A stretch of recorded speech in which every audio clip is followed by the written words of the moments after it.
Jump in," Frank said with another quaint, hill-country smile. Jim braced himself as the cab tossed violently up the path. Empty cans of beer and chew rattled like dice on the bare metal floor. After a mile or so, the road smoothed into a dirt clearing surrounded by tree-line. A small trailer sat near the edge. They settled in quickly and Frank offered Jim a cup of tea. "Now, let's get to it," Jim said while sipping the tea.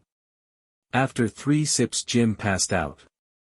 It was the summer heat that came through first, a blur of sunlight that broke into a sensation of head pounding against the skull. He opened his eyes to a thick wood.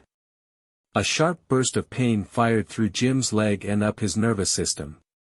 Something rough dug into his back as he squirmed against rope. He was tied sitting against a broad oak. His right leg cocked to the right, broken at the knee. He screamed in agony. "I'm real sorry about that, Jim."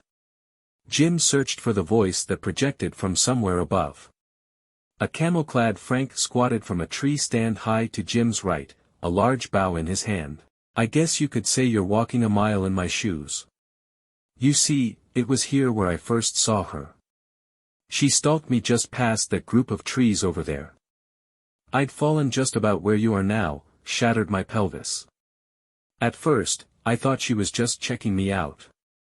She came sniffing, like a bear, you know. Only much bigger. Much bigger. I went out cold after that. I woke up to her taking a chunk out of my shoulder. I had an arrow in my hand, so I dug it into her eye. Anger, he couldn't hold it in any longer. There's no such thing as Bigfoot, you dumb, backwoods, inbred idiot. You were in shock. Probably hallucinating. Ah, Jim. You're really set in to hurt my feelings. Tell you what, you sit down there squirming till midnight. If she doesn't come, I'll untie you and drive you to the nearest police station. I'll go quiet and nice, and you can write your best book yet.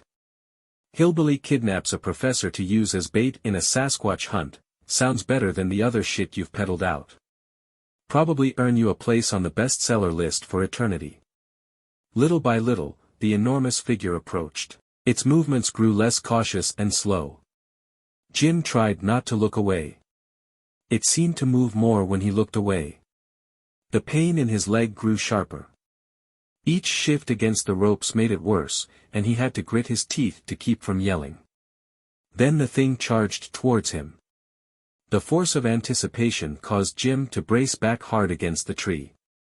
It came within feet before jumping back into a crouch. A false charge, Jim thought. It was testing him.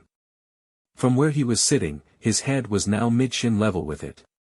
Its features were ape-like and giant. A stocky torso with a mane-like neck. Escape seemed less possible. He had nothing left to give. He collapsed back, tired and surrendered. The thing's false charge had sapped his adrenaline. All he wanted was for the pain in his leg to stop. He slumped. As he did, the thing rose. Its steps grew bolder, less like an afraid animal. 15 feet. 10. Its size grew until it stood over him.